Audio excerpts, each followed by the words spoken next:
జగన్మోహన్ రెడ్డి గారి అడ్డాలో పవన్ కళ్యాణ్ గారి పర్యటన, పులివెందులకు కూడా బడ్జెట్ కేటాయించడం, కొన్ని అంశాల మీద ఆయన ఈరోజు ప్రస్తావించడం.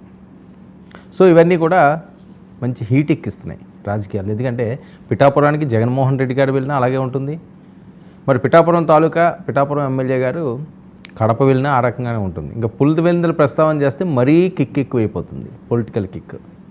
సో ఆ రకంగానే కడప ఇద్దరు సీఎంలు ఉన్నప్పటికీ కూడా వైఎస్ఆర్ జిల్లాలో అభివృద్ధికి నోచుకోలేదు. చాలా బాధాకరం, ఇది చాలా ఆవేదన వ్యక్తం చేయడం జరిగింది పవన్ కళ్యాణ్ గారు. అసలు అక్కడ మంచినీళ్ళకే ఇబ్బంది పడే స్టేజ్కి వచ్చింది. ఇద్దరు సీఎంలు ఏం చేస్తున్నారో చాలా అద్భుతంగా ఉంటుందని నేను అనుకున్నాను, కానీ ఆ పరిస్థితి ఏం లేదని. అలాగే పులివెందుల అభివృద్ధి కూడా ప్యాకేజీ ప్రకటించడం. నేను పిఠాపురానికే పరిమితం అనుకున్నాను, నన్ను కడపను ఇలా పిలిచేసరికి నాకు చాలా ఆనందంగా ఉందని ఫస్ట్ ఆయన చొరకేసేశారు. సో బాగా వేడెక్కుతుంది ఈ అంశాలు. ఇక పెద్దిరెడ్డి గారు 200 కోట్ల రూపాయలు స్వాహా చేశారని వస్తున్న టాకు. దీనికి సంబంధించి డైరెక్ట్గా చిన్నబాబు లోకేష్ గారికే ఫిర్యాదు ఇచ్చారట. మరి ఊరుకుంటారా? మరి ఆ కేసు ఏమవుతుందో. అంటే జగన్మోహన్ రెడ్డి గారి కోర్ టీంకి కష్టాలు తప్పటం లేదు. సజ్జల గారు అవనియండి, లేకపోతే పెద్దిరెడ్డి గారు అవనియండి, లేకపోతే వేరే వాళ్ళు అవనియండి, మిథున్ రెడ్డి గారు, లేకపోతే విజయసాయి రెడ్డి గారు, వీళ్ళందరికీ ఏదో రకంగా కేసులు టెన్షన్ అయితే మొదలైంది. ఇక సంక్రాంతికి జగన్మోహన్ రెడ్డి గారు రంగంలోకి దిగబోతున్నారు. ప్రతి నియోజకవర్గంలోనే స్కెడ్యూల్ కూడా ప్రకటించబోతున్నారు. ఇంకా పూర్తి స్థాయిలో వచ్చే 4 ఏళ్లలో జమిలీ ఒకవేళ వస్తే ఇంకా ముందు, లేకపోతే ప్రణాళికలు సిద్ధం చేసుకున్నారు. గతంలో ఏదైతే ఆయన సక్సెస్ ఫార్ములా ఉన్నదో అదే ఫార్ములాలో ముందుకు వెళ్ళడానికి చూస్తున్నారు. మరి ఆయన బయటికి వస్తే, ప్రజాక్షేత్రంలోకి వస్తే మరింత హాట్గా ఉంటాయి రాజకీయాలని. ఇక బోరుగడ్డపై మరో కేసు, సజ్జలకి కౌంట్ డౌన్ మొదలా అని ప్రచారం. ఎందుకంటే సజ్జల భార్గవరెడ్డి గారికి ఆయనకు కూడా అతి త్వరలో అరెస్ట్ చేస్తారని, బోరుగడ్డని అనంతపురం తీసుకువెళ్ళడం. అంటే ఆల్రెడీ ఆయన రిమాండ్ ఖైదీగా ఉన్నాడు, పలుసార్లు విచారణ జరిపించారు. ఇది కాకుండా మళ్ళీ కొత్త కేసులతో ఆయన విచారణకి తీసుకువెళ్తున్నారంటే వచ్చే టాక్ ఎలా ఉంటుందో వేరే చెప్పాల్సిన అవసరం లేదు. ఇంకా అసలు పోర్టుల్లో ఏం జరుగుతుంది? విశాఖ, కాకినాడ పోర్టును టార్గెట్ చేసుకుంటే అసాంఘిక కార్లు రెచ్చిపోతున్నారా? ఇవన్నీ కూడా ఆంధ్రప్రదేశ్ రాజకీయాల్లో మరింత వేడిగా ఉన్నాయి. ఇవే ఇష్యూస్పై ఈనాటి ప్రైమ్ డిబేట్ కొనసాగిద్దాం. మనతో పాటుగా చర్చలో పాల్గొంటున్నారు శేఖర్ రెడ్డి గారు, వైసీపీ అధికార ప్రతినిధి, మనతో పాటుగా లైవ్లోకి అందుబాటులోకి వచ్చారు. రాయపాటి అరుణ గారు, జనసేన అధికార ప్రతినిధి కూడా మనతో పాటుగా లైవ్లో జాయిన్ అయ్యారు. విజయ్ కిరణ్ గారు, టీడీపీ నాయకులు కూడా మనతో పాటుగా లైవ్లోకి అందుబాటులోకి వచ్చారు. బాలకోటి గారు, అమరావతి బహుజన్ జేఏసీ నాయకులు కూడా మనతో పాటుగా లైవ్లోకి అందుబాటులో రానున్నారు. ఇక ముందుగా శేఖర్ రెడ్డి గారు,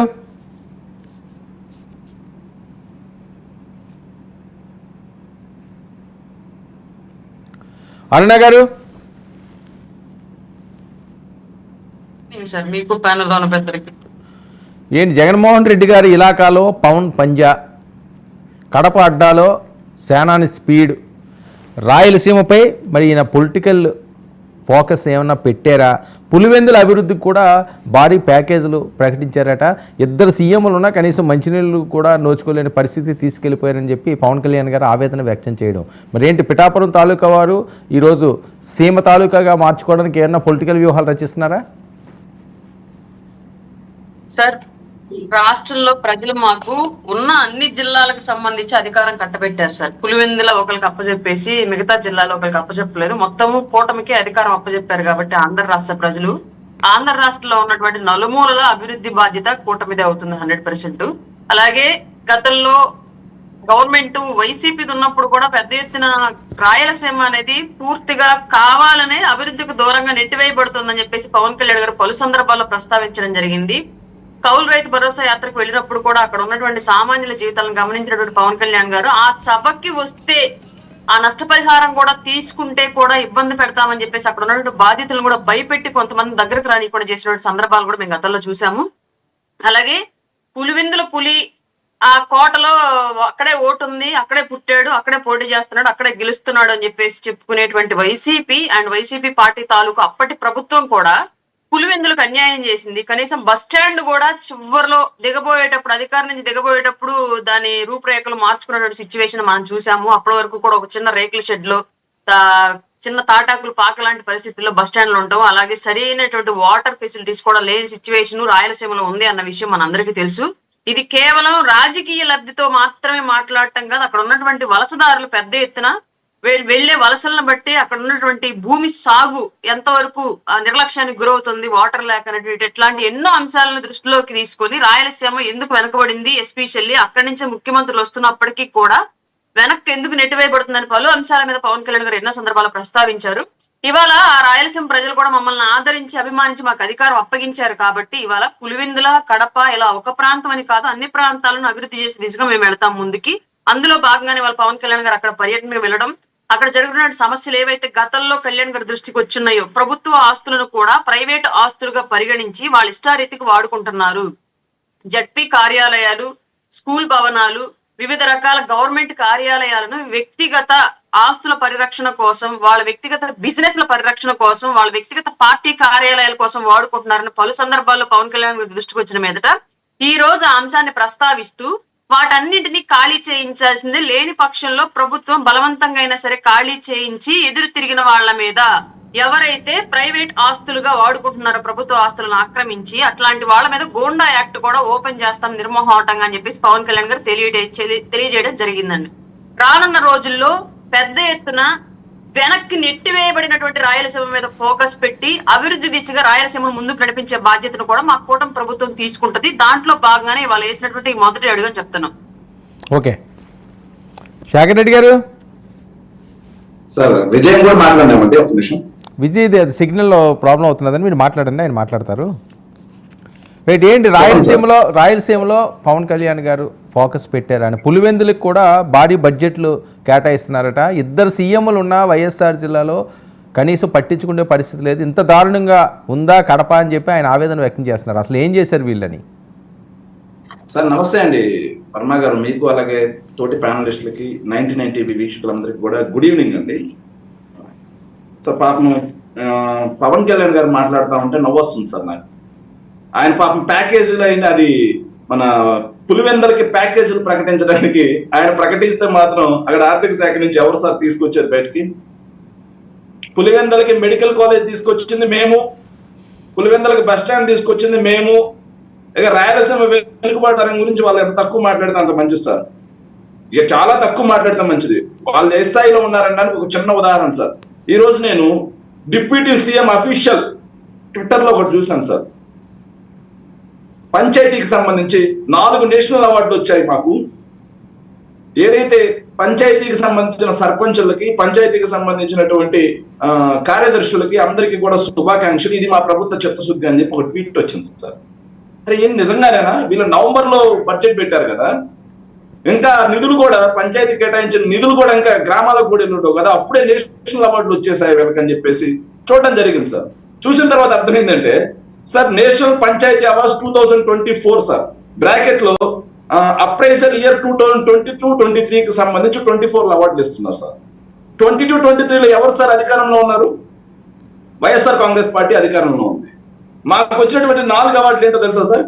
హెల్దీ పంచాయతీ కింద చిత్తూరు జిల్లా ఐరాల మండలం బొమ్మ సముద్రం, వాటర్ సఫిషియెంట్ పంచాయతీ కింద అనకాపల్లి జిల్లా Nakkapalli Nyayampudi, clean and green panchayat కింద అనకాపల్లి జిల్లా అనకాపల్లి మండలం Tagarampudi, society justice and socially secured panchayat కింద ఎన్టీఆర్ జిల్లా చందర్లపాడు మండలం ముప్పాల గ్రామం. ఈ వైఎస్ఆర్ కాంగ్రెస్ పార్టీ హయాంలో పంచాయతీలకు వచ్చినటువంటి నేషనల్ అవార్డ్స్ 4 పంచాయతీలకి. దాన్ని కూడా వాళ్ళ ఖాతాలు వేసుకునే పరిస్థితి. ఈ రోజు వాళ్ళు పేరెంట్ టీచర్ మీటింగ్కి వెళ్ళారు సార్. చాలా హ్యాపీ అనిపించింది సార్, పేరెంట్ టీచర్ మీటింగ్కి వెళ్ళారు, మంచిదే. ఇలా నాయకులందరూ కూడా ప్రభుత్వ బడుల బాట పట్టడం ఏదైతే ఉందో, సమస్యలను నేరుగా తెలుసుకోవడం ఏదైతే ఉందో, దాన్ని అందరం కూడా స్వాగతించాల్సినటువంటి అంశమే. కాకపోతే 2019కి ముందు బడులు ఎలా ఉన్నాయి, 2024 తర్వాత బడులు ఎలా ఉన్నాయి అనేది డిప్యూటీ ముఖ్యమంత్రిగా ఉన్నటువంటి పవన్ కళ్యాణ్ గారి వీడియోల సాక్ష్యం మీకు వీడియో పంపించాను నేను. వీలైతే మీరు దాన్ని ఎట్లా అంటే టెలికాస్ట్ చేసినా కానీ హ్యాపీగా ఉంటుంది. 2019కి ముందు ఆయన ప్రభుత్వ బడుల్లోకి వెళ్ళిన ఒక వీడియో, 2019 తర్వాత ఆయన ప్రభుత్వ బడుల్లోకి వచ్చినటువంటి ఒక వీడియో. ఈరోజు నాడు నేడు అటకెక్కింది. ఇక అమ్మఒడి గురించి ఎంత తక్కువ మాట్లాడుకుంటే అంత మంచిది.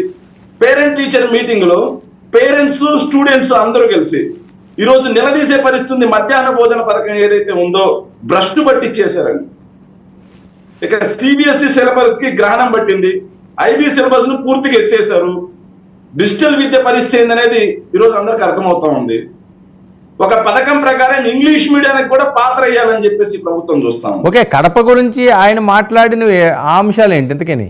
అసలు మంచినీళ్ళే లేవట కదా సార్. ఒక మాట చెబుతాను సార్, ముందు ఆయనకి కడప గురించి ఈ రోజు మాట్లాడిన అంశాల తర్వాత ఎన్నికలకు ముందు కర్నూలులో మాట్లాడిన సుగాలి ప్రీతి అంశం ఏంటనేది తేల్చమనండి. కర్నూలులో మాట్లాడాడు ఆయన, కర్నూలు జిల్లాలో ఏం మాట్లాడాడు? దామోదరం సంజీవయ్య స్మారక భవనం అది కట్టి చూపిమనండి. రాజంపేట, ఉమ్మడి కడప జిల్లా రాజంపేటలో 10,000 మంది కూర్చునేలా లైబ్రరీ కట్టిస్తా అన్నాడు, అది కట్టించి చూపిమనండి. ఎందుకు సార్ పెట్టల ధర మాటలు?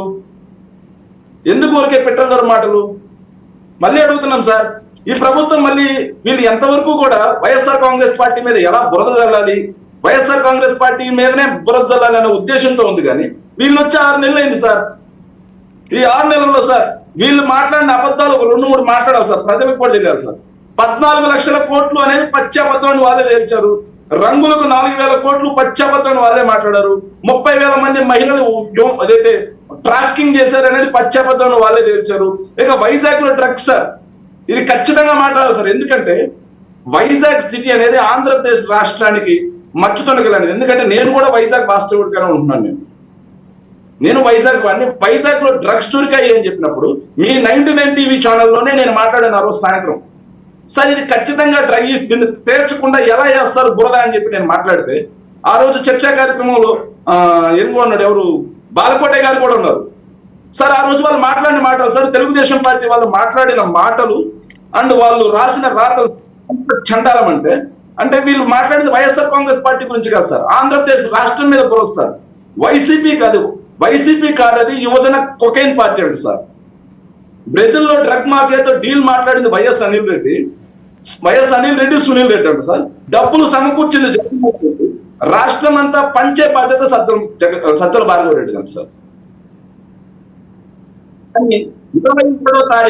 27వ తారీఖు sir customs principal commissioner N Sridhar గారు నవంబర్ 27వ తారీఖున క్లియరెన్స్, అది మొత్తం డ్రై స్టే, ఎక్కడా కూడా కోకైన్ లేదు. ప్రభుత్వం ఎవరుంది సార్? పైనుంచి కింద వరకు ఎవరున్నారు సార్?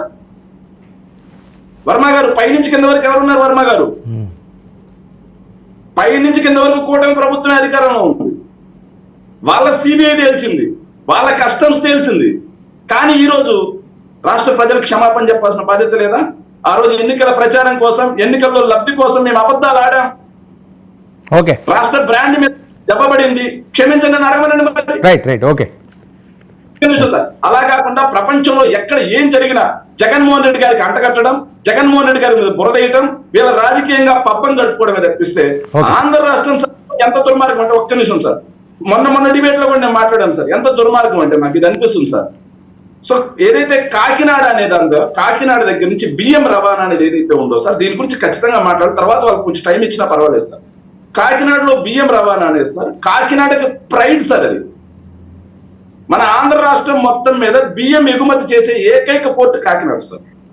కాకినాడలో అవకతవకలు జరిగితే ఖచ్చితంగా విచారణ చేయాల్సిందే. పీడిఎస్ బియ్యం ఎవరైతే తీసుకెళ్తున్నారో వాళ్ళని చట్టపరంగా వాళ్ళ మీద కేసులు నమోదు చేసేది. వైఎస్ఆర్ కాంగ్రెస్ పార్టీ వాళ్ళున్నా, జనసేన పార్టీ వాళ్ళు ఎవరైనా సరే ప్రభుత్వానికి చెందిన పీడిఎస్ బియ్యం అనేది ఎగుమతి చేయడం చట్టరీత్యా నేరం కాబట్టి వాళ్ళ మీద కేసులు నమోదు చేసి అరెస్ట్ చేసి లోపలేయాల్సిందే. కానీ కాకినాడ పోర్టు మీద విషయం చెప్పడం ఏంటి సార్? ఈ రోజు ఉమ్మడి గోదావరి జిల్లాలో నాకు తెలిసిన 1-2 రైస్ ఎక్స్పోర్టర్స్ తో మాట్లాడడం జరిగింది సార్. వాళ్ళు అన్నారు అసలు బియ్యం ఎక్స్పోర్ట్ చేయడం నేరం అయిపోయింది. పవన్ కళ్యాణ్ గారు వేసినటువంటి బురద వల్ల, ఆంధ్రజ్యోతి, ఈనాడు పేపర్ రాసేటువంటి వాటి వల్ల బియ్యం ఎక్స్పోర్ట్ చేస్తుంటే మనకు స్మగ్లర్ గా చూస్తున్నారు. 2000 సార్ ఏదైతే పండుల రవీంద్ర బాబు గారు సార్ కాకినాడ ఎక్స్ఎంపీగా పనిచేశారు, ఆయన ఇంతకు ముందు ఏం చేశారు?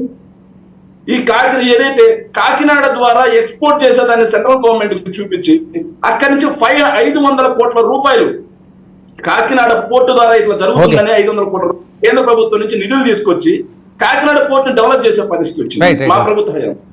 కానీ ఇప్పుడు సార్ ఇప్పుడు ఏం జరుగుతుంది? వీళ్ళు రాజకీయ లబ్ధి కోసం సార్ మళ్ళీ చెప్తున్నాను, దయచేసి కూడా కూటమి ప్రభుత్వాన్ని నేను అప్పీల్ చేస్తున్నాను సార్. మీ రాజకీయ లబ్ధి కోసం రాష్ట్ర ఆస్తుల పైన రాష్ట్రానికి బ్రాండ్ అయినటువంటి తిరుపతి మీద వేశారు, రాష్ట్రానికి బ్రాండ్ అయినటువంటి వైజాగ్ మీద వేశారు, రాష్ట్రానికి బ్రాండ్ అయినటువంటి కాకినాడ మీద వేస్తున్నారు. ఇది చాలా తప్పు.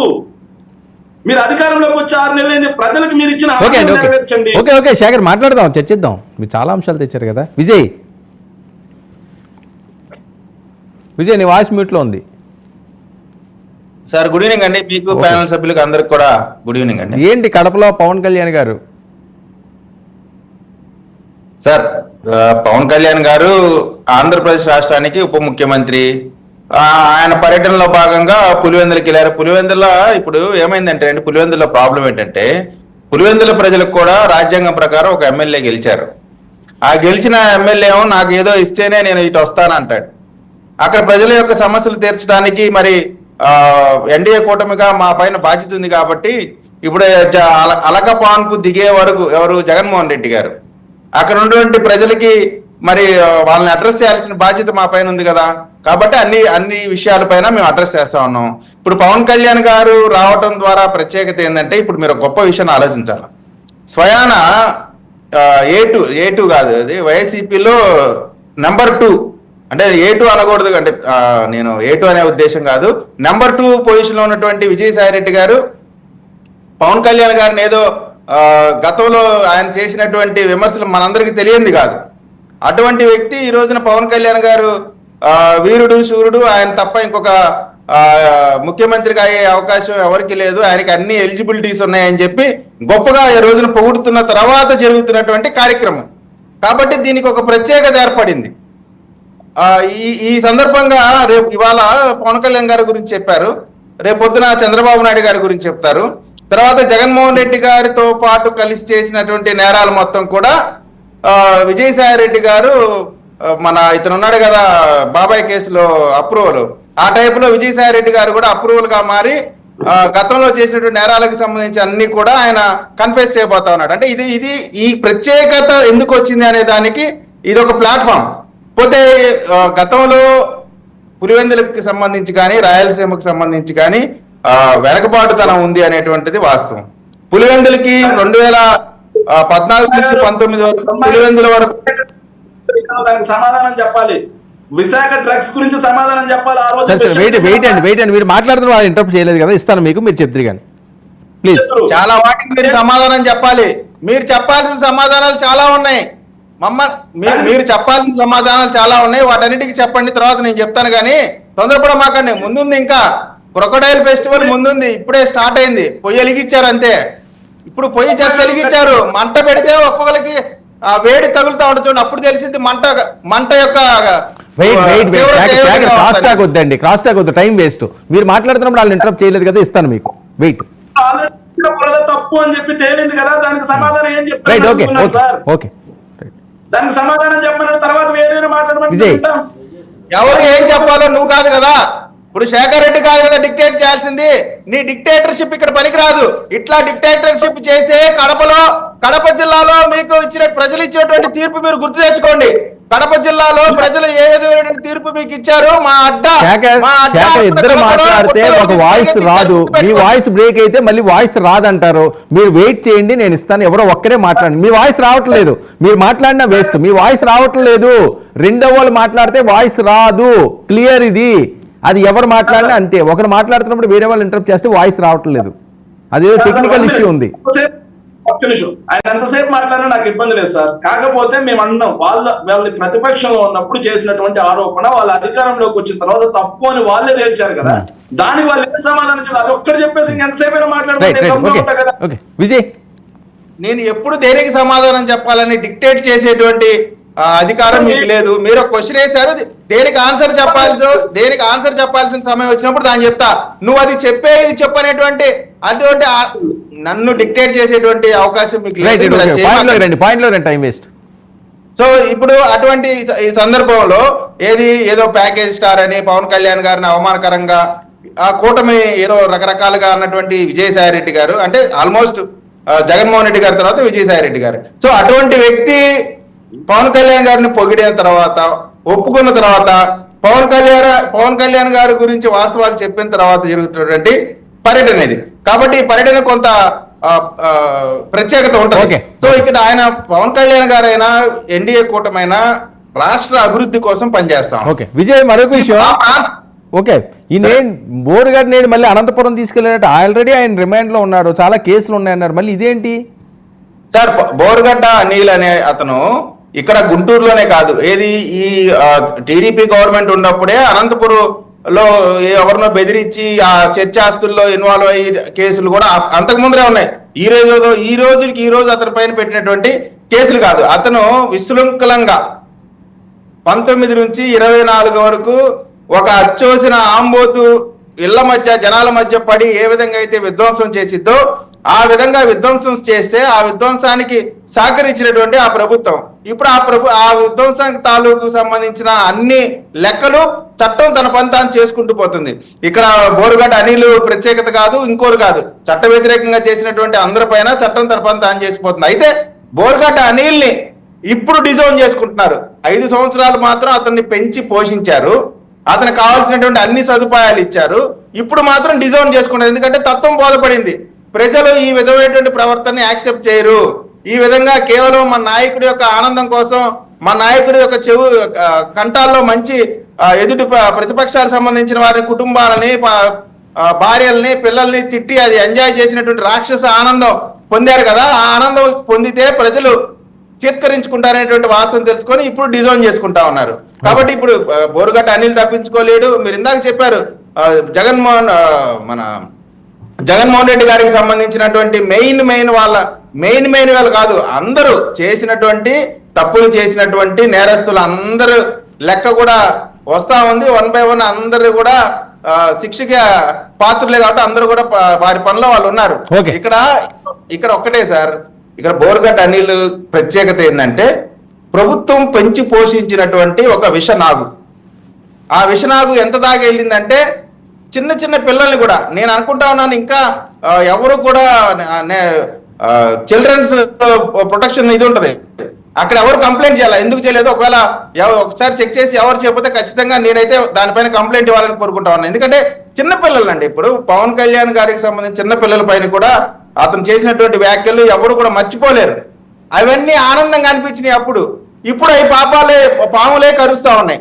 కాబట్టి ఖచ్చితంగా చట్ట ప్రకారం చర్యలు తీసుకుంటారండి. ఓకే, బాలకోటి గారు చెప్పండి. వర్మ గారు, పవన్ కళ్యాణ్ గారు కడపలో పర్యటన అది యాదృచ్ఛికమే అని చెప్పి ఆయనే అండవు. నేను అసలు ఊహించలేదు, నన్ను ఇలా ఇన్వైట్ చేస్తే ఎక్కడికో అనుకున్నాను. కడప అనగానే చాలా ఆనందం అనిపించింది, ఇక్కడ ఎంతో బాగుంటుంది అనుకున్నాను. కనీసం నీళ్ళే లేని పరిస్థితి, 2 సీఎంలు ఉన్నారని చెప్పి మాట్లాడడం.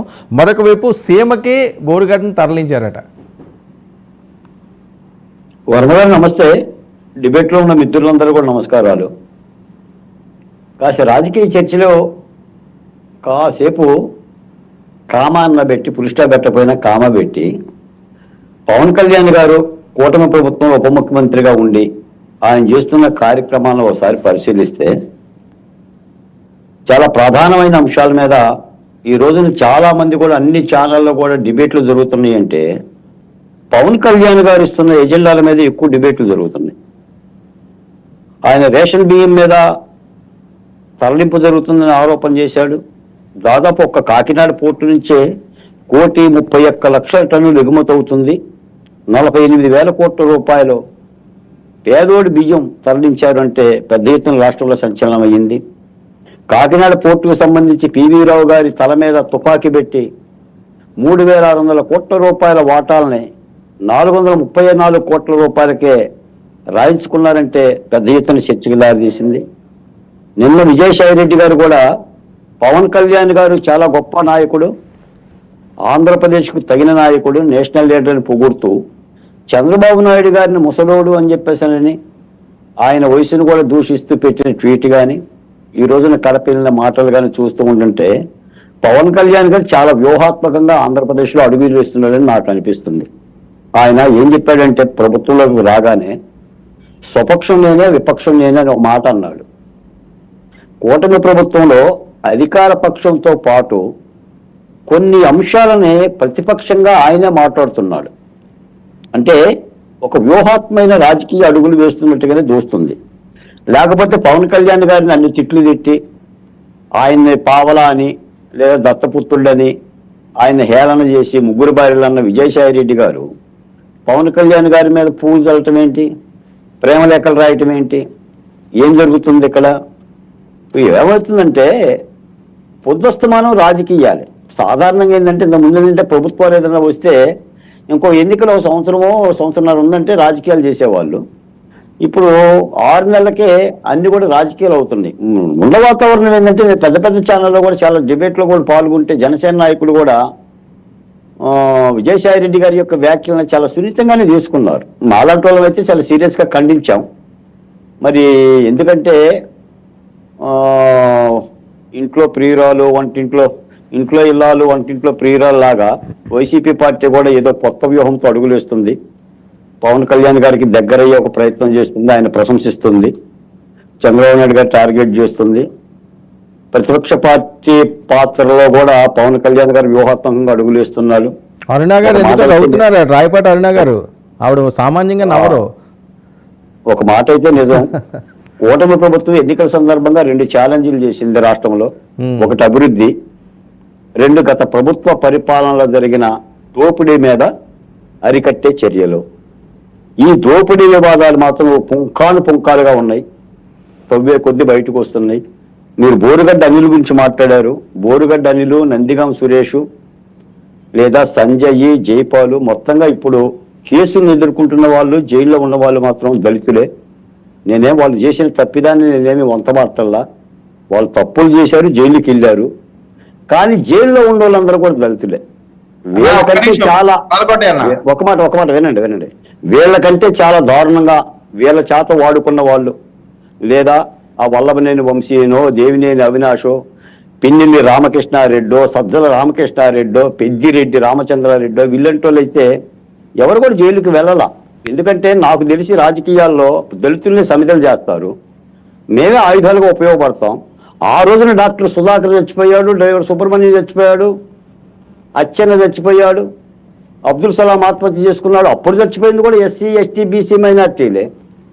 ఇప్పుడు కూడా ఎక్కువగా జైలుకు పోతుంది కూడా, ఇది కూడా పెద్ద అంశం అవుతుంది. కాబట్టి కూటమి ప్రభుత్వం తప్పు చేసిన ప్రతి ఒక్కరిని లోపలయ్యాలి. ఎందుకంటే మేము ఏం చెప్తున్నామంటే మనం చట్టం అందరికీ సమానం అని చెప్తున్నాం. దోషులు ఎంతటి వారైనా లోపలేసి తీరుతామన్నారు. ఒక ఆయన సుప్రీంకోర్టుకు పోతున్నాడు, బెయిల్ తెచ్చుకుంటున్నాడు. ఇప్పుడు సజ్జల భార్గవరెడ్డి ఉన్నాడు, నేను అమెరికాలో ఉన్నాను, నాకు కుదరదు, నేను వారం తర్వాత వస్తాను, విషయానికి వస్తున్నానని చెప్పి అన్నాడు. ఆర్జీ ఏమన్నాడు, అసలు నా దగ్గర పోలీసులే రాలేదన్నాడు. ఆయన హ్యాపీగా ఓట్ల పొందిండు. మా దేవినేని అవినాష్ గారు బెజవాడలోనే తిరుగుతున్నారు, వల్లభనేని వంశీ గారు హైదరాబాద్ టు బెజవాడ తిరుగుతూనే ఉన్నారు. మరి వీళ్ళు కూడా చాలా నేరాలు చేశారు. మరి వీటి విచారణలు కూడా తీసుకోవాలి. ఇందాక కూడా చెప్తున్నాను, ఇప్పుడు పివి రావు గారి దగ్గర పోర్టు మీద తల మీద తుపాకీ పెట్టి ఆయన చెప్తున్నాడు, ఆయన ఫిర్యాదులు ఇస్తున్నాడు. మరి ఉండాలి కదా వాటి మీద విచారణ. ఎందుకంటే ఇదంతా కూడా చర్చ అవుతుంది. సరే తీసుకుంటామని ప్రభుత్వం చెప్తుంది, కాదు అని నేను అన్నాను. కాదు నేను అన్నాను. అభివృద్ధిని ఎట్టయితే సంపాదనలో పంచుతారో అన్ని ప్రాంతాలకి ఇలాంటి చట్టపరమైన కార్యక్రమాలను, సమన్యాయాన్ని కూడా పంచాలి. ఈ విషయంలో కూటమి ప్రభుత్వం ఒకసారి ఆలోచిస్తే మంచిది. నేనేమో కూటమి ప్రభుత్వాన్ని తప్పు పట్టలేదు. ఇప్పుడు విజయ్ గారు అన్నట్టుగా ఇప్పుడే మంట పెట్టాం, రేపు పొద్దున బొగ్గున మండుతుందంటే మనిషి మండవచ్చు. నేను అనేది తప్పు చేసిన వాళ్ళనే తీసుకుంటే ఆల్రెడీ రిమాండ్ లో సెంట్రల్ జైల్లో వాళ్ళు కదా, మళ్ళీ వేరే కేసు మీద అక్కడికి తీసుకువెళ్ళి విచారణ ఏంటి అన్నది, అంటే ఇంకా బయటికి పంపించే ఆలోచన లేనట్ట. నాకు తెలిసి బోరుగడ్డ అనిల్ అనే అతను బయటికి రాడండి. ఆయన చేసిన తప్పిదాల మీద పదే కేసులు పెట్టడానికి పోలీసులు సిద్ధంగా ఉన్నారు. నేను అనేది ఏంటంటే ఒక బోరుగడ్డ అనిలే కాదు, చాలా మంది బోరుగడ్డలు ఉన్నారంటున్నారు రాష్ట్రంలో.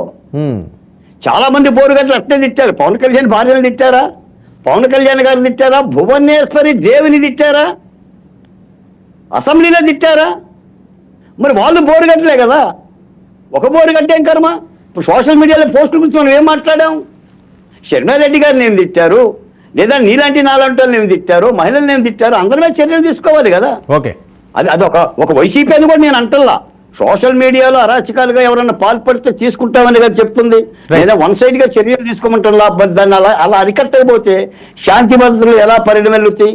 అందుకని సమదృష్టితో చూడాలి. ఇవన్నీ కూడా అంటే రానున్న కాలంలో చర్చ అవుతాయి. ఎందుకంటే నేనేదో ఆ సామాజిక కులాలకు సంబంధించిన వ్యక్తిని కాబట్టి నా కులాన్ని నేను సపోర్ట్ చేసుకోవడం కాదు. నేను బోరుగడ్డ అనిల్ని అరెస్ట్ చేయడానికి 100% అర్హుడు. ఆయన చేసిన తప్పిదం మహా తప్పిదమని మాట్లాడినోనే ఏనాడు కూడా తప్పు చేసిన ఓకే, వ్యక్తిని కూడా మేము బాలకోటి గారు, వెనక్కి తీసుకురాము support జగన్మోహన్ రెడ్డి గారు ముహూర్తం ఫిక్స్ చేశారు. కొత్త సంవత్సరం నుంచి ఆన్ ఫైర్ అట. ఇప్పుడు వర్మ గారు ప్రతిపక్ష పార్టీ హోదా ఉన్నా లేకపోయినా ప్రతిపక్ష పార్టీగా ఆయనకు ప్రజల్లోకి వచ్చే హక్కు ఉంది. ఆయన ప్రచారం ఆయన చేసుకుంటాడు.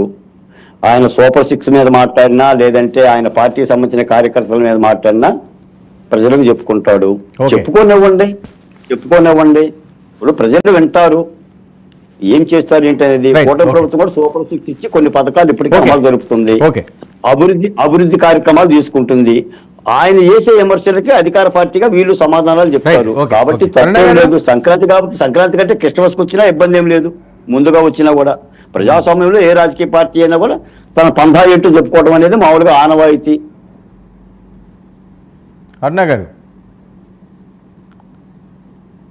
సార్ ఏంటి బోరుగడ్డను మళ్ళీ అనంతపురం తీసుకువెళ్ళారట, ఇంకా వదలరా, కంటిన్యూగా పడతానే ఉంటుందా? ఈయనతో పాటు ఇంకా చాలా మంది లిస్ట్ ఉన్నారు, చాలా మంది బోరుగడ్డలే ఉన్నారని చెప్పి బాలకోటి గారు మాట్లాడే పరిస్థితి. నేను మాట్లాడేంటి వర్మ గారు, నీకు తెలీదా ఏంటి? బోరుగడ్డలు ఆంధ్రప్రదేశ్ లో ఎంతమంది ఉన్నారు? నాకు తెలియదండి. మళ్ళీ ఇప్పుడు మళ్ళీ అరుణ్ గారికి నాకు పెడతానేందండి. మొత్తం బోరుగడ్డ పరిపాలనలో ఉన్నాం కదా మేము 5 ఏళ్ళు. సార్ యాక్చువల్ గా బాలకోటయ్య గారు అన్న అంశం వేరు సార్. అది సామాజికంగా పెద్ద ఎత్తున చర్చ జరగాల్సిన అంశం, అది రాజకీయాలకు అతీతంగా. అంటే ఆయన దాన్ని కొంచెం వేరేలాగా తిప్పారు. బట్ స్ట్రైట్ వర్డ్ ఏంటి అంటే క్లియర్ గా తప్పు కొన్ని సామాజిక వర్గాలకు సంబంధించి కొందరు చేసినప్పుడు కేవలం ఎస్సీలను మాత్రమే ఆ తప్పుకి శిక్షార్హులుగా చేశారు, మిగతా వాళ్ళని ఎందుకు వదిలేశారు, ఇప్పటి వరకు వాళ్ళ మీద ఎందుకు యాక్షన్ తీసుకోలేదు అన్నట్లుగా ఆయన మాట్లాడిన అంశం అది క్లియర్ గా.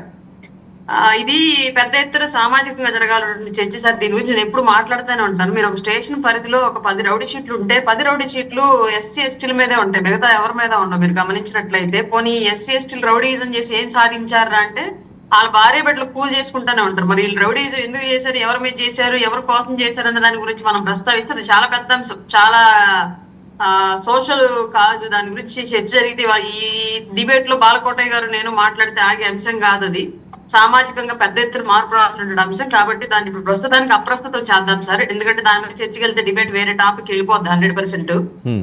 ఇంకోటి ఏంటంటే సార్, బోరుగడ్డ విషయం అన్నారు మీరు ఎస్పెషల్లీ. అతని కులము అనే కాన్సెప్ట్ మనం ఇప్పుడు తెచ్చారు కాబట్టి ఆయనకి సమాధానం చెప్పాం, అయిపోయింది, వదిలేసేయండి. బోరుగడ్డ అనే వ్యక్తి చిన్నపాటి నేరాలు లేదంటే ఆ ఒక్క కళ్యాణ్ గారిని ఆయన పిల్లలను లేదా రాజకీయ నాయకులు తిట్టినటువంటి మాటలు మాత్రం ఆయన మీద నేరాలుగా లేవు ఇప్పటి వరకు కూడా. ఆయన చాలా ల్యాండ్ డిస్ప్యూట్స్ ఇష్యూస్ లో కానివ్వండి, లేదంటే కొందరి వ్యక్తిగత ఆస్తులకు సంబంధించిన ఇష్యూస్ లో కానివ్వండి పెద్ద ఎత్తున రౌడీజం చేసినటువంటి వ్యక్తి బోరుగడ్డ అనిల్ కుమార్ అనే అతను. అతని మీద పలు స్టేషన్లలో పలు సెక్షన్ల కింద కేసులు నమోదైన విషయం అందరికీ తెలుసు. ఇవాళ రాజమండ్రి జైల్లో ఉన్నాడు కదా అని చెప్పేసి మిగతా కేసులు గాలి కుదిలేద్దామంటే అది అయ్యేది కాదు, చట్టం దానికి ఒప్పుకోదు. ఎన్ని చోట్ల కేసులు ఉన్నాయి అన్ని చోట్ల కేసులకు సంబంధించి విచారణ కోసం ఆయన తీసుకెళ్లాల్సిందే, ఆ కేసుల్లో విచారణ జరపాల్సిందే, ప్రభుత్వం ముందు న్యాయస్థానాల ముందు నిజానిజాలను పెట్టాల్సిందే. అందులో భాగంగానే బోరుగడ్డ అనిల్ని వాళ్ళు అక్కడికి తరలించడం జరిగింది. ఫర్దర్ గా మా జిల్లాకు కూడా వచ్చింది, ఎందుకంటే మా జిల్లాలో కూడా ఒక కేసు ఉంది. ఇంకా ఇలా ఎన్ని జిల్లాల్లో ఎన్ని కేసులు ఉన్నాయో తెలియదు. వాటన్నింటికి సంబంధించి ప్రతి ఒక్కరిని విచారణ నిమిత్తం తీసుకెళ్లాల్సిందే. అలా రవీందర్ రెడ్డి మీద కూడా చాలా కేసులు ఉన్నాయి, వాటికి సంబంధించి వాళ్ళని కూడా విచారణకు తీసుకొస్తారు 100%. దీనికి ఏమి చట్టానికి బోరుగడ్డ ఇంకొకళ్ళు ఎవరో ఒకరు అతిథులు కాదు. డెఫినెట్ గా అట్లాంటి వాళ్ళు ఇంకా బయట తిరుగుతున్నారు, వాళ్ళని కూడా అరెస్ట్ చేయాల్సిన బాధ్యత ప్రభుత్వం మీద ఉంది. ఆ విషయం మీద కూడా దృష్టి పెట్టాలని చెప్పేసి మేమైతే పోలీసు యంత్రాంగాన్ని చట్టాలని కోరుతున్నాము. మీ జిల్లాలో ఏమున్నాయి అరుణ గారు? సార్ మీ జిల్లాలో ఏమున్నాయి ఇతని మీద? మా జిల్లాలో కూడా కేసు ఉంది సార్, సేమ్ ఇష్యూ బెదిరింపులకు సంబంధించినటువంటి కేసే ఉంది మా జిల్లాలో కూడా. దాని మీద కూడా విచారణకు తీసుకొస్తారు నాకు తెలిసినంత వరకు. ఎక్కడ ఒంగోలు? అలాగే సార్ ఇందాక కాకినాడ పోర్ట్ అంశము శేఖర్ రెడ్డి గారు మాట్లాడారు. కేవలం బియ్యం పెద్ద ఎత్తున ఎక్స్పోర్ట్ చేసేటువంటి కాకినాడ పోర్టు ఇవాళ కాకినాడ పోర్ట్ లో పనిచేసేటువంటి వాళ్ళందరూ కూడా పవన్ కళ్యాణ్ గారు తిట్టుకుంటున్నారు, అక్కడి నుంచి ఎక్స్పోర్ట్ జరగనివ్వకుండా చేశారు అని చెప్పేసి నన్ను పేపర్లు ఏవో రాశాయి ఆంధ్రజ్యోతి మీద పేర్లు చెప్పాడండి. సరే ఇప్పుడు వీళ్ళు చెప్పేది ఎట్లా ఉంది అంటే మేము పెద్ద ఎత్తున తప్పు చేస్తాము, ఆ తప్పును మీరు బయట పెట్టకూడదు, బయట పెడితే మళ్ళీ అక్కడ వ్యవస్థలకు డ్యామేజ్ జరిగిందన్న కాన్సెప్ట్ లో మాట్లాడారు. తిరుపతిలో విషయం మీద ఆయన మాట్లాడారు అంటే లడ్డు విషయం కానివ్వండి, సనాతన ధర్మం విషయం కానివ్వండి, తిరుపతిలో అన్ని మతాలకు సంబంధించినట్టు వాళ్ళకి అక్కడ అవకాశాలు కల్పించిన అంశాల మీద కానివ్వండి, ఇవాళ దేశవ్యాప్తంగా చర్చ జరిగి ఆ హిందూ ధర్మానికి ప్రక్షాళనకు సంబంధించి ఎన్నో అంశాలను ఎంతో మంది పెద్దవాళ్ళు వాటి మీద దృష్టి పెట్టి వాళ్ళ సమీకరణలు చేపట్టడం, పరిశీలనలోకి తీసుకోవడం, మార్పులు చేర్పు జరగడం అనేది పెద్ద ఎత్తున జరిగింది. దానివల్ల ఆంధ్రప్రదేశ్ కి చెడ్డ పేరు రాలేదు, పవన్ కళ్యాణ్ గారికి చెడ్డ పేరు రాలేదు, సనాతన ధర్మానికి చెడ్డ పేరు రాలేదు. పెద్ద ఎత్తున దానికి సంబంధించి మంచి ఉద్యమం మొదలైంది దేశవ్యాప్తంగా. అది అందరూ సంతోషించదగ్గ విషయం. అలాగే కాకినాడ పోర్ట్ అంశానికి వస్తే సార్, తెగ బాధపడిపోతున్నారు శేఖర్ రెడ్డి గారు. మరి నిన్న సీజ్ చేసినటువంటి పీడిఎస్ బియ్యం ఎక్కడే సార్? ఆయన మాట్లాడింది కేవలం ఎక్స్పోర్ట్ జరుగుతున్న బియ్యం గురించి కాదు, పీడిఎస్ బియ్యం అక్రమ రవాణా గురించి మాత్రమే మాట్లాడారు. పీడిఎస్ బియ్యం అక్కడ 1000 టన్నుల్లో ఎక్స్పోర్ట్ జరుగుతూ ఉంటే అది నేరం కాబట్టి నేరంగా పరిగణించి దాని ప్రపంచానికి దేశానికి తెలిసేలాగా చేశారు. అది తప్పేలా అవుతుంది అంటే కాకినాడ పోర్టులో బియ్యం ఎక్స్పోర్ట్ అవుతున్నాయి, పీడిఎస్ బియ్యం ఎక్స్పోర్ట్ అవుతున్న విషయం చెప్పకుండా ఉంటే అక్కడ కాకినాడ పోర్టుకు మంచి పేరు ఉండిద్ది. ఈ నిజాలను కనుక బయటపెడితే చెడ్డ పేరు వచ్చిందా? అది దేశవ్యాప్తంగా ఇక్కడ నుంచి స్మగ్లింగ్ జరుగుతుందని చెప్పేసి అంటే చెడ్డ పేరు రాదా? ఇవాళ బియ్యం మాత్రం ఎక్స్పోర్ట్ అయిన విషయము రేపొద్దున ఇంకొక నుంచి ఆర్టీఎక్స్, ఇంకో డ్రగ్స్, ఇంకొక అసాంఘిక కార్యక్రమాలకు సంబంధించిన అంశాలు, లేదంటే అసాంఘిక శక్తిలో ఎంటర్ అయితే అప్పుడు చెడ్డ పేరు రాదా? అప్పుడు ప్రాణాలు పోవా? రాష్ట్రానికి నష్టం రాదా? ఆర్థికంగా ప్రాణ నష్టం అన్ని రకాలుగా రాష్ట్రానికి డ్యామేజ్ కదా అది. అంటే వీళ్ళకి మాత్రమే ఇప్పటికి కూడా వీళ్ళ భాగస్వాములు ఆ బియ్యంలో వాటాదారులుగా ఉన్నారు కాబట్టి వాళ్ళకి డ్యామేజ్ జరిగిపోయింది కాబట్టి పవన్ కళ్యాణ్ గారు ఆ విషయం ప్రస్తావించారు కాబట్టి తప్పు అయిపోయింది. లేదని వీళ్ళకి డ్యామేజ్ జరగకపోతే మాత్రం తప్పు కానే కాదు. అది కూడా కూటమి మీద వేసేద్దరు. మీ వాళ్ళు చేసేస్తున్నారు, మీ ప్రభుత్వం టైంలో జరిగింది. నిన్న మొన్నటి వరకేమో మీ ప్రభుత్వం టైంలోనే జరిగింది, మీరే ఎందుకు యాక్షన్ తీసుకోలేదని మాట్లాడారు. ఇవాళేమో మళ్ళీ పవన్ కళ్యాణ్ గారు ఎట్లా మాట్లాడతారు? కాకినాడ కోర్టుకు చెడ్డ పేరు వచ్చింది, మరి పట్టుబడ్డ బియ్యం ఎవరయ్యి? పీడిఎస్ బియ్యం ఎందుకు పట్టుబడ్డాయి? తప్పు జరగకపోతే అక్కడ ఎలా సీజ్ చేయగలిగారు? కళ్ళకి మీడియా కూడా చూపించారు కదా అన్ని వేల ట్రాన్స్పోర్ట్ వెళ్ళడము. వీటన్నిటిని ఏం చెప్తారు శేఖర్ రెడ్డి గారు? మంచి పేరు వస్తే పవన్ కళ్యాణ్ గారికి రాకూడదు, కూటమి మీద నిందేసేద్దాం. చెడ్డ పేరు వస్తే మాత్రం కూటమి ఏం చేస్తుంది, 5 నెలలు అవుతుంది వచ్చి కూటమి చేసిందని చెప్పేసి కూటమి మీద వేసేద్దాం. మొత్తం అల్టిమేట్ గా కూటమి మీద బురద జల్లాలి అంతే వీళ్ళు. ఏ శేఖర్ రెడ్డి గారు బురద జల్లే కార్యక్రమం కింద పెట్టుకున్నారా? అది ప్రశ్న. ఎందుకంటే వాళ్ళు ఇచ్చారు కదా మాకు, ఒక్క నిమిషం బాగా తెగ బాధపడిపోతుందండి. పీడిఎస్ బియ్యం మా వాటాదారులు ఉన్నారు, భాగస్వాములు ఉన్నారా? మరి సీజ్ ద షిప్ అన్నారు, షిప్ సీజ్ అయింది అన్నాడా? నాకు తెలిసి నిన్నే కస్టమ్స్ ఆఫీసర్, ఆయన పేరు శ్రీధర్ అనుకుంటా, ఒక స్టేట్మెంట్ ఇచ్చాడు TV9కి ఇచ్చినటువంటి ఇంటర్వ్యూలో. షిప్ ను సీజ్ చేయడం కుదరదండి, షిప్ ని కనుక సీజ్ చేస్తా అంటే మిగతా ఎక్స్పోర్టర్స్ మమ్మల్ని తోలు తీస్తారండి. పీడిఎస్ బియ్యం ఉంటే ఆ పీడిఎస్ బియ్యం ఉన్నటువంటి కంటైనర్ మాత్రమే మేము సీజ్ చేయగలమని. సార్ ఇతను మేము చెప్తున్నాం సార్, 640 మెట్రిక్ టన్నులు, ఈవిడ చెప్తున్నట్టు 1000 టన్నులు కదా, 640 మెట్రిక్ టన్నులు వెళ్తున్నది పట్టుకున్నది, నేను కాదనట్లేదు సార్. మరి సముద్రంలోకి ఎట్లా వెళ్ళాయి సార్? ఆంధ్ర రాష్ట్ర భూభాగం నుంచి చెక్ పోస్టులు దాటుకొని గాల్లో ఎగురుకుంటూ వెళ్ళిపోయారు. అధికారులు ఎవరున్నారు ఇక్కడ? దానికి మంత్రిగా ఎవరున్నారు? సివిల్ సప్లైస్ మినిస్టర్ ఎవరండి? నాదెండ్ల మనోహర్. చెక్ పోస్ట్ ఎవరు పెట్టాలండి? సివిల్ సప్లైస్ మినిస్టర్ వాళ్ళు. పోర్టుకి వెళ్ళాలంటే కనీసం మూడు చెక్ పోస్టులు దాటుకొని వెళ్ళాలి. ఎట్లా పోయింది మరి? దాని మీద విచారం చేయి. ఈ రోజు వరకు ఆ బియ్యం ఎవరిదనే పేర్లు బయట పెట్టరు, దాని మీద కేసు పెట్టరు, ఆ బాధ్యులు ఎవరైతే ఉన్నారో వాళ్ళని అరెస్ట్ చేయరు. కానీ వైఎస్ఆర్సీపీ భాగస్వాములు అని చెప్పి మాట్లాడు. మేము అదే అంటున్నాం సార్, మొదటి నుంచి ఇదే జరుగుతుంది. కూటమి ప్రభుత్వం, నేను ఇప్పుడు అడిగాను, విజయ్ గారిని అడిగాను, ఆవిడని అడిగాను, ఒక్క ప్రశ్నకి సమాధానం లేదు. 14 లక్షల కోట్ల అబద్ధం కాదా అని అంటే సమాధానం లేదు. 30,000 మంది మహిళలు మిస్సింగ్ అబద్ధం కాదా అంటే సమాధానం లేదు. 4,000 మంది 4,000 కోట్ల రూపాయల రంగులకు అబద్ధం కాదా అంటే సమాధానం లేదు. విశాఖ డ్రగ్స్ అబద్ధం కాదా అంటే సమాధానం లేదు. ఇట్లా వాళ్ళు చేసే ప్రచారాలకి అబద్ధం కాదా ఇదని చెప్పే సమాధానం చెప్పరు. ఆఖరికి బాలకోటే గారు కూడా నేను ఆయన దగ్గర నుంచి సమాధానం వస్తుంది పెద్ద ఆయన కదా అని చెప్పి నేను ఎక్స్పెక్ట్ చేశాను. ఎందుకంటే ఆ రోజు నా మీద అద్భుతంగా ఫైర్ అయ్యాడు ఆయన. విశాఖని మీరు చేస్తున్నారు, రాష్ట్రాన్ని భ్రష్టు పట్టిస్తున్నారు, రాష్ట్రాన్ని మాదక ద్రవ్యాలతో నింపుతున్నారని. కానీ అక్కడ లేదు అని చెప్పేసి ఈ ప్రభుత్వం క్లీన్ చిట్ ఇచ్చిన దాని గురించి మాట్లాడడానికి కనీసం ఎవరికి నోరు రావట్లేదు. ఓకే శేఖర్, ఏంటి రాష్ట్రంలో చాలా మంది బోరుగడ్లు ఉన్నారట మీ హయాంలోని? సార్ 1 మినిట్, ముగ్గురు మాట్లాడారు, ముగ్గురికి నేను సమాధానం చెప్పాలి దయచేసి. 1 మినిట్ నేను కన్క్లూడ్ చేస్తాను. సార్ వీళ్ళు 6 నెలలు అయింది సార్ అధికారంలోకి వచ్చి, కేవలం మా మీద బురద జరగడానికి, మా మీద బండలు వేయడానికి తప్పిస్తే మేము 6 నెలల్లో ఏం చేశారనేది ఒకే ఒక మాట చెప్తా సార్. నేను ఒకే ఒక మాట కన్క్లూడ్ చేస్తా. వీళ్ళు ఏం చేశారు అనేది 6 నెలల్లో ఒక్క మాట చెప్పాను సార్. విజయ్ సార్ 6 నెలల్లో సార్ అక్టోబర్ 2వ తారీఖు సచివాలయ వ్యవస్థ, వాలంటీర్ వ్యవస్థ 1,30,000 మందికి ప్రభుత్వ శాశ్వత ఉద్యోగాలు సచివాలయాలు ఇచ్చాం మేము. 6 నెలలైంది, ఒక్క ప్రభుత్వ ఉద్యోగం ఒక్కటి సింగిల్ జాబ్ ఇచ్చారు వీళ్ళు. సార్ అక్టోబర్ 15 రైతు భరోసా తీసుకొచ్చాడు, నవంబర్ 21 మత్స్యకార డిసెంబర్ 21 నేతన నేస్తం, జనవరి 9 అమ్మఒడి. ఓకే వర్మ గారు శేఖర్ రెడ్డి గారిని ఒక మాట అడగొచ్చా? అడగండి. అదే అన్నా, జగన్మోహన్ రెడ్డి గారు చేసిన అప్పు ఎంత అన్నా? జగన్మోహన్ రెడ్డి 6,46,000 కోట్ల రూపాయల రాష్ట్ర ప్రభుత్వ అప్పు అని చెప్పి ప్రస్తుతం ముఖ్యమంత్రిగా ఉన్నటువంటి చంద్రబాబు నాయుడు గారు అసెంబ్లీ బడ్జెట్ డాక్యుమెంట్స్ లో పొందుపరిచారు. అన్నా సుదీర్ఘంగా చెప్పనక్కర్లా, జగన్మోహన్ రెడ్డి గారు చేసిన అప్పు 6,50,000 కోట్ల రూపాయలు. వినండి sir, Are you correct? Are you accepting? వినండి సార్, జగన్మోహన్ రెడ్డి గారు చేసిన అప్పు కాదు. ఎట్లా రాష్ట్రం విడిపోయడానికి, ఉమ్మడి ప్రభుత్వం విడిపోయడానికి రాష్ట్రానికి వచ్చిన అప్పు 8,000 కోట్లు.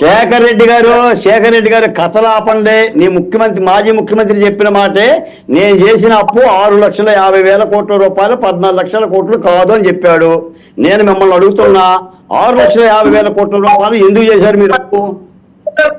అప్పు ఏ ప్రాజెక్ట్ కట్టారు? ఏ పోలవరం పూర్తి చేశారు? ఎక్కడ పరిశ్రమ తెచ్చారు? ఏం చేశారు చెప్పండి ఒక మాట. 6,50,000 కోట్ల రూపాయలు లెక్క చెప్పండి. కాకినాడ పోర్టులో రేషన్ బియ్యం పంపట్లేదా? తరలించటం లేదా? ఇవ్వమంటవా? అంతా మంచి బియ్యమేనా? ఓకే చెప్పండి బాలకోటి గారు ఆయన సమాధానం చెప్పండి. ఆయన అడిగారు కదా సార్, రాష్ట్రం విడిపోయినప్పుడు 98,000 కోట్ల రూపాయల అప్పు. జగన్మోహన్ రెడ్డి గారు ముఖ్యమంత్రి కాకముందు చంద్రబాబు నాయుడు గారు దిగిపోయే టయానికి ఉన్నటువంటి అప్పు 3.5 లక్షల కోట్ల రూపాయలు. జగన్మోహన్ రెడ్డి గారు సీఎం గా దిగిపోయే టయానికి 6,46,000 కోట్ల రూపాయల రాష్ట్ర అప్పు బడ్జెట్ పేపర్ లో పొందుకొచ్చారు. ఏం చేశారు అని అడిగారు సార్ మమ్మల్ని ఏం చేశారు అని అడిగారు. నాడు నేడు స్కూల్స్ ఈరోజు చంద్రబాబు నాయుడు గారు, పవన్ కళ్యాణ్ గారు, లోకేష్ గారు వెళ్ళి కూర్చున్నారు కదా సార్, ముగ్గులు వేయించారు కదా, పాయసం ఉందా? స్కూల్స్ గురించి చాలా ఉంది, టైం ఇవ్వాలా అందరికీ. అంటే మీరు అప్పులు చేసి స్కూల్ కట్టారా? అప్పులు చేసి నాడు నేడు అమలు జరిపారా శేఖర్ రెడ్డి గారు? కళ్ళు కాకులు తీసుకుపోయా, ఫిషింగ్ హార్బర్లు కట్టిస్తున్నాం, మెడికల్ కాలేజీలు 5 మెడికల్ కాలేజీలో క్లాసులు స్టార్ట్ అయిపోయినాయి, 3 మెడికల్ కాలేజీలు రెడీగా ఉన్నాయి. 6,50,000 కోట్ల ఒక నిమిషం బాలకోటి గారు, ఇప్పుడు ఆ చర్చికి వెళ్తే వాళ్ళే అప్పులు వీళ్ళే అప్పులు అంటే రాష్ట్రం విడిపోయిన దగ్గర నుంచి అది డిబేట్ సాగదు, అనవసరంగా డైవర్ట్ అవుతుంది టాపిక్. శేఖర్ ఒక విషయం, ఏంటి ఆంధ్రప్రదేశ్ లో బోరుగడ్డలు చాలా మంది ఉన్నారన్నది ఆయన స్ట్రైట్ గా మాట్లాడే ప్రశ్న. వర్మ గారు ఒకే సార్, మేము ఏం చేసామనడానికి ఒక్క చిన్న ఉదాహరణ సార్. 2023 నవంబర్ జిఎస్టీ వసూలు, 2022 నవంబర్ జిఎస్టీ వసూలు 30% పెరిగాయి. ఓకే, కానీ ఈ ఏడాది 10% తగ్గాయి. రైట్. ఓకే నా పాయింట్ లోకి రండి. చూడండి, నా పాయింట్ లోకి రండి. అడగండి. ఆంధ్రప్రదేశ్ లో వైసీపీ పరిపాలన ఎంతమంది బోరుగడ్డలు ఉన్నారు లెక్క చెప్పమనండి. అంటే రాష్ట్రం ఏ స్థాయిలో తిరుగుతామో ఉందో చూసుకోవాలి బాలకోటే గారు. అక్కడ కూర్చొని తెలుగుదేశం పార్టీని బుధాన మోస్తాను అంటే కుదరదు. తెలుగుదేశం పార్టీని కాబట్టి నిన్ను మోయమంటావా? పోనీ ప్రజల మీద మోయమంటావా? మనకు 11 వచ్చినాయి అంటేనే మన పరిస్థితి ఏంటన్నా? శేఖర్ రెడ్డి అన్నా రెడ్డి అన్నా 11 వచ్చినాయి అంటే అర్థం ఏంటి మనకి? ఓకే మనం రాగి తప్పగా కొట్టారండి కదా అర్థం. చంద్రబాబు నాయుడు గారు పల్లకి శేఖర్ నా ప్రశ్నకి సమాధానం చెప్తారా? వేరే వాళ్ళకి ఇచ్చిన వాళ్ళకి 164 వచ్చింది. బాలకోటి మీరు మాట్లాడుతుంటే ఆయన వాయిస్ బ్రేక్ అవుతుంది. చాలా మంది బోరుగడ్డలో ఉన్నారట, నిజమా? సార్, ఒకటి బోరుగడ్డ అనేది మా పార్టీకి సంబంధం లేదు. ఈ రోజు మాట్లాడట్లా, అధికార ప్రతినిధులుగా నేను వెంకటరెడ్డి ఇద్దరు ఎన్నోసార్లు డిబేట్ లో మాట్లాడే అధికారంలో ఉన్నప్పుడే కాదు మేము. బోరుగడ్డ అనేది మా పార్టీలో కనీసం ప్రాథమిక సభ్యత్వం కూడా లేదు. శ్రీరెడ్డి సరిపోదు కదా. ఒక్క నిమిషం విజయ్ నేను ఇస్తాను, నెక్స్ట్ ఇస్తాను. ఇంకో విషయం సార్, మేము అధికారంలోకి వచ్చినప్పటి నుంచి చెప్తున్నాం సార్, మీరు ప్రతిరోజు ఎంతమంది ఉన్నారు అరెస్ట్ చేస్తాం, అంతమంది ఉన్నారు అరెస్ట్ చేస్తాం, వాళ్ళు లోపలికి వెళ్ళిపోతున్నారు, వీళ్ళు లోపలికి పోతున్నారు, తవ్వుతున్నాం అన్నారు కదా. ఎన్నేళ్ళు తవ్వుతారు సార్? ఇంకా తవ్వండి, కానీ మమ్మల్ని తవ్వి లోపలేసే తర్వాత విషయం. ఓకే, ప్రజలకు ఇచ్చిన హామీల చిట్టా పరిస్థితి ఏంటి సార్? 6 నెలలు విజయ్ ఇదిగో అరెస్టు అదిగో అరెస్టు అన్నారు, ఎవరిని అరెస్ట్ చేశారు, ఏం తవ్వుతున్నారు అన్నది ఆయన ప్రశ్న. చెప్పండి సార్. ఇప్పుడు బాలకోట అన్న కొన్ని అంశాలు చాలా వ్యాలిడ్ పాయింట్స్ చెప్పారు. ఖచ్చితంగా దాన్ని అడ్రస్ చేయకపోతే ప్రజల్లో ఒక తప్పుడు సంకేతం వెళ్ళింది మా ప్రభుత్వం పైన. ఎందుకంటే కేవలం ఎస్సీలనే అరెస్ట్ చేస్తున్నారా అనేటువంటి దానిపైన, ఒక ఎస్సీలనే అని కాదండి, నేరస్తులు అంటే జగన్మోహన్ రెడ్డి గారు ముఖ్యమంత్రిగా ఉన్నప్పుడు నా ఎస్సీలు, నా ఎస్టీలు, నా బీసీలు అని వారిని ఒక షీల్డ్ గా, ఒక కవచం లాగా వాడుకొని వాళ్ళ చేత చేయకూడని చట్ట వ్యతిరేక పనులన్నీ చేపిస్తే వాళ్ళందరూ కూడా ఈ రోజున ముద్దాలుగా నిలబాల్సినటువంటి పరిస్థితి. వారు చేసినటువంటి పాపాలకు సంబంధించిన దాంట్లో ఎక్కువ మంది ఆ సామాజిక వర్గాల వారిని ఉపయోగించుకున్నారు కాబట్టి ఈ రోజున వాళ్ళు జైలుకి వెళ్తా ఉన్నారు. అదే విధంగా ఇతర సామాజిక వర్గాలకు సంబంధించిన వారిని కూడా అరెస్ట్ చేస్తా ఉన్నారు. ఇక్కడ కులం కాదు, నేరం. ఇక్కడ వాళ్ళ కులంగా చూడట్లేదు, నేరంగా చూస్తున్నాం. నేరస్తుడిని మాత్రం అరెస్ట్ చేస్తున్నాం. ఆ నేరస్తుల్లో ఎక్కువ మంది విజయ్ ఇతర కులస్తులు ఎంతమంది అరెస్ట్ చేశారు? 2 పేర్లు చెప్పు నాకు. రవీంద్రారెడ్డి 6 నెలల్లో. రవీంద్రారెడ్డి మీరు వెయిట్ చేయండి, వాళ్ళిద్దరూ మాట్లాడుతున్నారు. రవీంద్రారెడ్డి బచ్చే, సురేష్ వినండి సార్ అన్న, విను. ఇప్పుడు ఆయన అడుగుతున్నారు కదా, శేఖర్ ఆయన అడుగుతున్నాడు కదా, ఆయన ఏం పాజిటివ్ గా లేరు కదా, ఇదే అడుగుతున్నారు. ఆయన వెయిట్, ఆయన ఇద్దరిని మాట్లాడివ్వండి అన్న. ఆర్జీవి ఏం చెప్పాడన్న? ఎందుకన్నా మళ్ళీ పుండి మీద కారం చల్లుతూ వదిలేసాయి? ఏదో వేశారు, తప్పులేదు, నేనే కాదు. శేఖర్ నీ వాయిస్ రాదండి, వేరే వాళ్ళు మాట్లాడుతుంటే. శేఖర్ రెడ్డి మిమ్మల్ని ఏం అడుగుతున్నాడు? మీరు ఎంతమంది అరెస్ట్ చేశారు, ఎందుకు అరెస్ట్ చేయలేదు, చర్యలు తీసుకోమన్నాడు ఆయన. రేషన్ జరిగిందన్నప్పుడు మీరు ఎందుకు కేసు కట్టలేదు? మీరు ఎంతమంది అరెస్ట్ చేయండి అంటున్నారు ఆయన. నేను అదే చెప్తా. శేఖర్ మీ వాయిస్ రాదండి, వేరే వాళ్ళు మాట్లాడుతుంటే ఒక నిమిషం ఉండండి. ప్రతి డిబేట్ లో కూడా చెప్పేది ఏంటంటే మా ప్రభుత్వం ప్రాసెస్ ఫాలో అవుతుంది, రాజ్యాంగ ప్రకారం చట్ట ప్రకారం అవ్వాల్సిన ప్రాసెస్ ఫాలో అవుతున్నాం కాబట్టి. విజయ్ 1 minute, విజయ్ ఒక్క నిమిషం ఇస్తాను. ఏంటి శేఖర్? సార్ ఒకటి బాలకోట గారు దళితులు కాబట్టి మొన్న సమయంలో ప్రశ్నోత్తరాల సమయంలో విజయసాయి రెడ్డి గారు సమాధానంగా కేంద్ర ప్రభుత్వం తెలుసా సార్? ఈ ప్రభుత్వం అధికారంలోకి వచ్చిన తర్వాత 6 నెలల్లో దళితుల మీద దాడులు ఓకే దళితుల గురించి మాట్లాడే నైతిక హక్కు మీ పార్టీకి లేదు శేఖర్ రెడ్డి గారు. దళితుల గురించి మాట్లాడుకుందాం అంటే చాలా ఉంది. అసలు మీరు దళితుల గురించి మాట్లాడే సరే ఎప్పుడు అరెస్ట్ చేస్తారు? విజయ్ ఇప్పుడు శేఖర్ అడిగేది ఎంత మందిని అరెస్ట్ చేస్తారు, ఎప్పుడు అరెస్ట్ చేస్తారు, ఎప్పుడు కేసులు పెడుతున్నారు అంటున్నారు. ఇదిగో అరెస్ట్, అదిగో అరెస్ట్ అంటున్నారు. ఎక్కడ ఉన్నాయని? నేరస్తులు అందరూ అరెస్ట్ చేస్తారు. రేపు పొరలాడి ఏడుస్తారు, అయ్యో మమ్మల్ని అరెస్ట్ చేశారు, మా ఎంపీని అరెస్ట్ చేశారు, మా మాజీ మంత్రిని అరెస్ట్ చేశారు అని చెప్పి రేపు పొరలాడతారు. ముందుంది ముసల పడగానే ముందరే అరెస్ట్ చేస్తాం. బాలకోటి గారు ఏంటి సక్రమంగా సాగుతున్నాయా ఈ అరెస్టులు, ఈ కేసులుని? వర్మ గారు మాట చెప్తాను. కూటమి ప్రభుత్వం అధికారంలోకి రాకముందు మేము అనుకున్నాం చాలా అద్భుతంగా ఉంటుంది, ఏదేదో జరిగిపోతుంది, నభూతో నభవిష్యత్తులాగా పరిపాలన ఉంటుంది. చంద్రబాబు నాయుడు గారు కూడా 53 రోజులు జైల్లో ఉన్నాడు కాబట్టి కొంగొత్తగా పరిపాలన ఇస్తారని చెప్పని కాస్త ఆశపడ్డ మాట యథార్థం. కానీ పరిపాలన అంతా కూడా యథారాజా తదా ప్రజలాగా ఉంది తప్ప ఒక మెరుకురికి ఏం లేదు, మెరిపేం లేదు, కొత్త విధానం అయితే ఏం లేదు. ఇప్పటికే అమరావతి మహిళలు కోర్టుకు పోతూనే ఉన్నారు, ఒక్క కేసు కూడా తీయలేదు. ఇంతకుముందు చనిపోయినట్టుగా ఈ రాష్ట్రంలో గత 5 ఏళ్ల పరిపాలన, వైసీపీ పరిపాలన జరిగిన ఎస్సీలు, ఎస్టీలు, మైనార్టీలు, బీసీలు చనిపోయిన ఆడబిడ్డలకు కూడా 1 రూపాయి ఇచ్చిన పాపాన్ని బాగలేదు, వాళ్ళ కుటుంబాలను పలకరించిన పాపాన్ని కూడా బాగలేదు.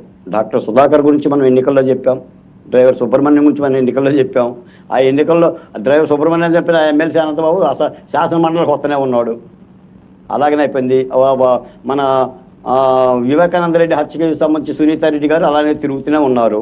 అందుకని ఇంకా అనుకున్న ఫలితాలు అయితే రాలేదు. కానీ మరి ఎలా చూస్తారో మరి చట్ట ప్రకారంగా మేము నిదానంగా చర్యలు తీసుకుంటాం, ఆలోచించి తీసుకుంటాం అంటున్నారు. తర్వాత అవినీతికి సంబంధించి కూడా ఇప్పుడు గత ప్రభుత్వం చేసిన అవినీతి ఎంత చెప్పాం మనం?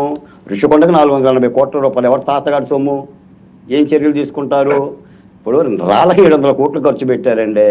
తాడేపల్లి పాలసీలో పెన్షన్కి 12 కోట్లు ఖర్చు పెట్టారండి. ప్రభుత్వం దుర్వినియోగం అయింది కదా, ప్రభుత్వం దుర్వినియోగం అయింది కదా డబ్బు. ఆ డబ్బుని ఏం చేస్తారు? ఏమైనా రికవరీ చట్టాలు చేస్తారా? వాటి ఏమైనా రికవరీ చేస్తారా? ఏం చేస్తారు? భూములు ఆపిపోయాయి, అవినీతి జరిగింది, విచ్చలవిడిగా ప్రజాధనాన్ని దోసేశారు, అధికార పార్టీగా అడ్వర్టైజ్మెంట్లు ఇచ్చుకున్నారు. ఓకే, మరి వీటన్నిటి మీద కూడా చర్యలు ఆశిస్తారు ప్రజలు. ఆశించేదేముంది? అసలు ఎన్నికల ప్రచారంలో కూటమి ప్రభుత్వ పెద్దలు చెప్పిన మాటే. ఓకే, వీటన్నిటి మీద విచారిస్తాము, చర్యలు తీసుకుంటాము అని. చర్యలు అయితే కనిపించిన మాట యథార్థం. నేను కనిపించిన చర్యలను కనిపిస్తున్నాయని చెప్పేసి నేను ఆడ ఇబ్బంది పడాను. పోనీ కనిపిస్తే కనిపించని చెప్తా. ఈ రోజున మీరు తప్పు చేసిన వ్యక్తుల్ని ఆ కొడాలి నాని పరిస్థితి ఏంటంటే ఎక్కడున్నాడు? ఎన్ని చేశాడు? చంద్రబాబు నాయుడు గారు ఎన్ని తిట్లు తిట్టాడు, పవన్ కళ్యాణ్ గారిని ఎన్ని బూతులు తిట్టాడు. ఏమైపోయారంట? ఆఫ్టర్ ఆల్ ఆర్జీవీని కూడా బయటికి లోపలేకపోయాం, కోర్టు నుంచి ఓరట పొందేశాడు.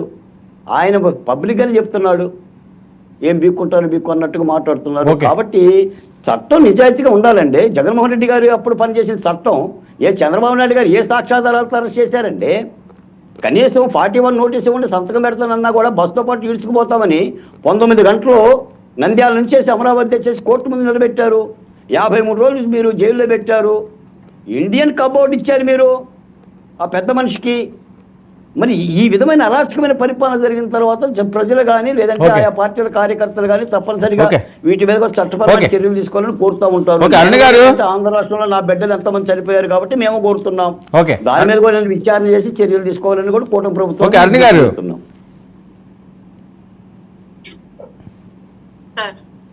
మీరు అడిగిన మాట బాలకోట అని మీరు అడిగిన దాంట్లో న్యాయబద్ధమైన కోరిక ఉంది. ఖచ్చితంగా రాబోయే రోజుల్లో అంటే మీరు అన్నారు కదా చంద్రబాబు నాయుడు గారికి ఏ సాక్ష్యం లేకుండా అరెస్ట్ చేశారని. అలా అరెస్ట్ చేసి అలా తప్పుడు కార్యక్రమాలు చట్ట వ్యతిరేకంగా చేశారు కాబట్టి ప్రజలు వాళ్ళకి కరగాల్చి వాత పెట్టారు. ఓకే అరుణ్ గారు ఏంటి ఎప్పుడు మాటలే ఉంటున్నాయి తప్పించి చేతలు ఉండట్లేదని చెప్పి ఆవేదన ఆయన. సార్ ఇక్కడ ఇందాక శేఖర్ రెడ్డి గారు అన్నటువంటి అరెస్టులు ఏ విషయంలో అన్నది ఒక క్లారిటీ సార్. ఫస్ట్ వాళ్ళే మొన్నటి వరకు మేము ఎంతో మందిని అరెస్ట్ చేశామని చెప్పేసి గగ్గోలు పెట్టారు. జగన్మోహన్ రెడ్డి గారు కూడా వచ్చి పెట్టి ప్రతి ప్రెస్ మీట్ వాళ్ళ అరెస్టుల గురించి పెట్టారు. తేరా చూస్తే అరెస్టులు ఎవరైనా చేశారయ్యా అంటే 3 4 చేశారంతే. బట్ వీళ్ళు చూపించినట్టు సంఖ్య మాత్రం వందల్లో చూపించారు. మా కార్యకర్తలు వందల్లో అరెస్టులు చేస్తున్నారు, అన్యాయంగా జైల్లో పెడుతున్నారు అని చెప్పేసి. కానీ అక్కడ చేసింది అయితే 4 మొత్తం మీద. అలాగే ఇంకొకటి ఏంటి సార్, ఇక్కడ గవర్నమెంట్ వేరు చట్టం వేరు సార్. గవర్నమెంట్ అనేది నేరాలని ఐడెంటిఫై చేసి దానికి సంబంధించినటువంటి నేరస్తుల్ని చట్టానికి మాత్రం అప్పగించగలదు. తర్వాత ఏ శిక్ష వేయాలి, వాళ్ళ మీద ఎలాంటి యాక్షన్ తీసుకోవాలనేది కోర్టుల పరిధిలో చట్టం పరిధిలో జరిగేవి. మా ప్రభుత్వం చట్టాన్ని చేతిలోకి తీసుకోలేదు ఎట్టి పరిస్థితుల్లోనూ. తీసుకుంటే గతంలో జగన్మోహన్ రెడ్డికి ఎట్లాంటి 151 నుంచి మధ్యలో 5 లేపేసి 11 పెట్టారు. మాకు కూడా అదే సిచ్యువేషన్ జరిగింది అనేటువంటి ముందస్తు హెచ్చరికలు జగన్మోహన్ రెడ్డి ఓటమి అనేది మాకు ఆల్రెడీ ఇచ్చింది కాబట్టి చట్ట ప్రకారం మాత్రం మేము ముందుకెళ్ళగలము. కానీ ఇక్కడ సమస్య ఏంటంటే సార్, ఒక్కొక్కరికి ఒక్కో రకంగా న్యాయం జరుగుతోంది అన్నది మనం గమనించుకోవాల్సిన విషయం. కొన్ని సందర్భాల్లో ఏంటంటే డిలే అవుతోంది, చట్టాల దగ్గర ఆ డిలే జరుగుతుంది అనుకుంటాను. బహుశా ఆల్రెడీ నిన్న పవన్ కళ్యాణ్ గారు కూడా ఒక విషయాన్ని ప్రస్తావించిన విషయం మనం ఒకసారి ఈ సందర్భంగా ప్రస్తావించుకోవాలి. కసబ్ విషయంలోనూ అలాగే చిన్మయ్ దాస్ విషయంలోనూ కళ్యాణ్ గారు ఒక టాపిక్ ని రైజ్ చేశారు. ఆయన కసబుకు కూడా రాష్ట్రపతి క్షమాభిక్ష వరకు సుప్రీంకోర్టు వరకు అన్ని రకాలుగా న్యాయ సహాయం అందించినటువంటి వ్యవస్థ భారతదేశంలో ఉంది. అట్లాంటి దుర్మార్గుడు కూడా అని చెప్పేసి ఆల్రెడీ కళ్యాణ్ గారు ప్రస్తావించారు. బట్ అదే న్యాయ వ్యవస్థ బంగ్లాదేశ్ లో చిన్మయ్ దాస్ గారికి సపోర్ట్ రావట్లేదు అన్నది కోర్టు చేస్తూ మాట్లాడిన విషయం. అట్లాగే ఈ రాష్ట్రంలో ఇప్పుడు ఈ కేసుల విషయంలో కూడా పెద్ద ఎత్తున చట్టాల్లో ఉన్నటువంటి లొసుగులని వాళ్ళకు ఉన్నటువంటి అవకాశాలను కూడా ఈ నేరాల్లో నేరస్తులుగా నిరూపితులయ్యి ఎవరినైతే మనం ప్రభుత్వం నుంచి చట్టానికి అప్పచెప్పామో వాళ్ళు చట్టంలో ఉన్న లోపాలను వినియోగించుకుంటూ ఇట్లా డిలే చేసుకుంటూ వస్తున్న సందర్భాలు మనం చూసాము. ఆర్జీబీ లోపల వేయాలి అంటే అతనికి ఉన్నటువంటి చట్టంలో ఉన్నటువంటి లొసుగులను ఉపయోగించుకుని అతను బయట కూర్చొని మీడియా ముందు కూర్చొని మాకే సవాళ్లు విసురుతున్నాడు.